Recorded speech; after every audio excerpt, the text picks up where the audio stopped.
Pak Jokowi, ini ekonomi mau hancur bentar lagi, itu posisinya di... Selamat datang di Deep Dive kita kali ini. Anda pernah nggak sih merasa kok kayaknya laju ekonomi kita ini agak gimana gitu ya? Agak timpang. Iya juga ya. Menurut analisis Menteri Keuangan Purbaya Yudisadewo yang kita pegang nih, kondisi ini ternyata udah berlangsung 2 dekade loh. Nah, hari ini kita coba bedah deh pandangannya soal mesin ekonomi Indonesia ini. Tepat sekali, sumber kita ini kan merangkum ya analisis perbandingan era Presiden SBY sama Presiden Jokowi. Plus ada juga proyeksi tantangan dan program buat era Presiden Prabowo nanti. Oke. Fokusnya ya ke situ. Apa sih yang bikin ekonomi kita gerak atau malah agak seret gitu? Sip. Misi kita jelas ya, bantu Anda semua memahami pergeseran fundamental motor ekonomi kita. Terus ada isu likuiditas yang lagi disorot banget sekarang, dan apa aja agenda besar serta ya potensi hambatan di pemerintahan baru. Oke, langsung kita bongkar aja ya. Boleh. Agak kontras yang mencolok banget ya, antara era SBY 2004-2014 sama era Jokowi 2014-2024. Di era SBY, nih analisis ini bilang, swasta itu jadi bintangnya. Iya, dominan banget ya. Pertumbuhan ekonomi rata-rata hampir 6%, terus kredit banknya kencung banget, rata-rata 21% per tahun. Gila sih itu. Tapi ya itu, infrastrukturnya disebut kurang tergarap. Betul. Rasio utang terhadap PDB-nya juga relatif rendah ya waktu itu? Iya, rasio utang terhadap PDB, nah ini perbandingan total utang pemerintah dengan nilai ekonomi kita semua, itu rata-rata di 31,65%. Relatif aman lah ya. Bisa dibilang begitu. Nah, terus masuk era Jokowi, fokusnya itu geser drastis. Gantian, pemerintah yang ambil alih peran utama. Lewat apa? Ya, lewat pembangunan infrastruktur gede-gedean itu. Iya, di mana-mana bangun jalan tol, bandara, pelabuhan ya. Betul. Tapi, nah ini dia, sisi lainnya. Sektor swasta justru agak melambat. Pertumbuhan ekonomi rata-rata jadinya di bawah 5%. Oh, turun ya dibanding era SBY. Iya. Pertumbuhan kredit banknya juga lesu banget, di bawah 10% rata-rata. Jauh kan bedanya sama yang 21% tadi? Sementara itu, rasio utang terhadap PDB-nya sedikit naik. Rata-rata jadi 34,31%. Nah, ini nih yang dianalisis Pak Purbaya disebut mesin pincang itu ya. Bukan berarti rusak satu gitu, tapi lebih karena nggak seimbang ya kekuatannya. Persis. Jadi satu sisi entah swasta atau pemerintah terlalu dominan. Sementara sisi yang lain kurang bertenaga gitu.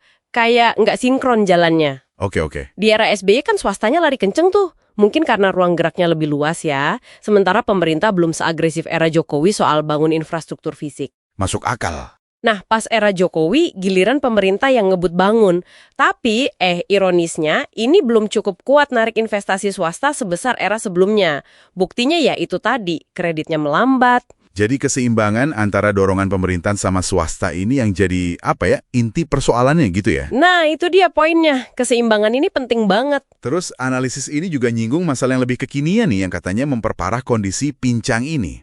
Ada isu soal dana pemerintah sekitar 800 triliun yang katanya ngendap aja di Bank Indonesia. Gimana tuh ceritanya? Betul. Jadi ada dana besar itu, dan sebagian besarnya ini dari utang pemerintah yang ada bunganya loh, sekitar 7%. Tapi dana ini malah nggak muter di ekonomi real, cuma parkir aja di BI. Waduh, sayang banget ya. Iya, ditambah lagi sama kebijakan Bank Indonesia lainnya, ini akhirnya menciptakan kondisi yang disebut kekeringan likuiditas.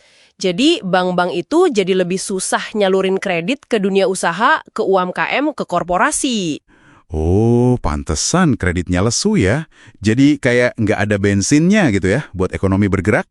Bisa dibilang gitu, likuiditas itu kan kayak oli dalam mesin ekonomi ya. Kalau kurang ya perputarannya melambat, bahkan bisa macet. Nah, potensi perlambatan ekonomi yang parah itu jadi nyata kalau ini nggak diatasi segera. Wah, cukup mengkhawatirkan ya kedengarannya. Tapi analisis ini kan nggak cuma berhenti di masalah aja kan? Ada usulan solusinya nggak? Ada. Dan usulannya ini menurut saya cukup berani ya.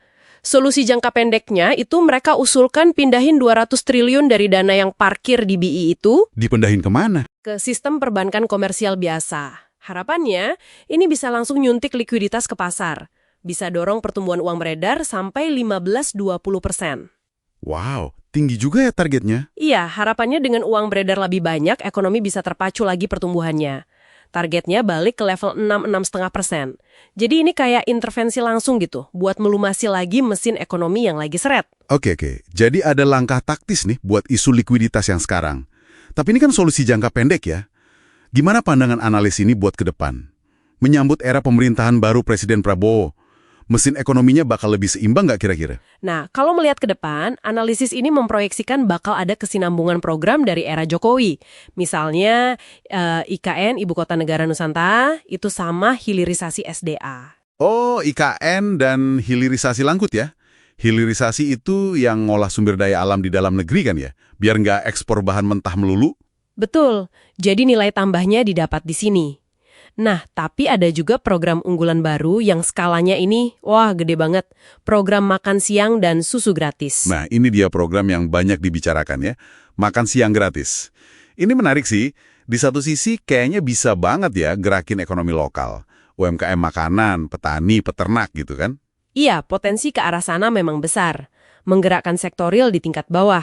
Tapi ya di sisi lain, kita juga harus lihat beban anggarannya. Pasti luar biasa besar buat APBN kita. Anggaran pendapatan dan belanja negara itu. Betul banget. Itu pasti jadi tantangan utama.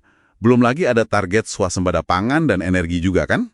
Iya, targetnya ambisius semua. Sedikit profil aja nih Pak Prabowo Subianto kan lahir 1951 ya. Beliau putra begawan ekonomi Subitro Djojo Hadikusumo. Latar belakangnya militer, pendiri Gerindra, terus Menhan 2019-2024. Kekayaannya dilaporkan sekitar 2,04 triliun.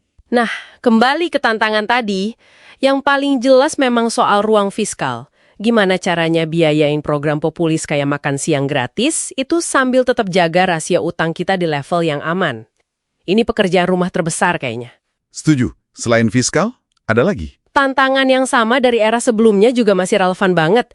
Gimana caranya narik investasi swasta secara besar-besaran, terutama buat proyek raksasa kayak IKN, itu dan juga kelanjutan program hilirisasi. Kan butuh dana gede banget tuh, nggak mungkin cuma ngandelin APBN. Bener juga, swasta harus ikut masuk ya. Harus. Dan jangan lupa juga faktor eksternal. Kondisi ekonomi global kan lagi nggak pasti banget ya. Jadi kuncinya nanti ada di kemampuan menyeimbangkan antara program prorakyat tadi, kesehatan fiskal APBN kita, sama menjaga iklim investasi biar tetap menarik buat swasta, baik dari dalam maupun luar negeri. Oke, jadi kalau kita coba rangkum nih deep dive kita hari ini, kita udah lihat gimana mesin ekonomi kita itu geser ya. Dari yang dulu didominasi swasta di era SBY, terus ganti didominasi pemerintah di era Jokowi. Nah, pergeseran ini ternyata menciptakan kondisi mesin pincang, dan sekarang diperparah lagi sama isu likuiditas. Betul. Kedepan, di era Prabowo ada janji program baru yang ambisius, tapi sekaligus bawa tantangan berat soal pendanaan dan gimana caranya supaya swasta bisa ikut berperan kuat lagi. Nah, ini jadi menyisakan satu pertanyaan penting nih buat Anda pikirkan lebih lanjut. Belajar dari sejarah mesin pincang ini ya, terus melihat kebutuhan dana yang gede banget buat program-program baru nanti. Gimana ya cara terbaik buat menyeimbangkan peran pemerintah sama swasta ini? Supaya keduanya itu bisa jadi motor penggerak ekonomi yang sama-sama kuat gitu loh di masa depan. Gimana caranya biar bisa sinergi tapi nggak bikin APBN kita jebol? Wah, iya ya. Itu pertanyaan bagus banget. Sesuatu buat kita renungkan bersama deh. Download Tribun X sekarang. Menghadirkan lokal menjadi Indonesia.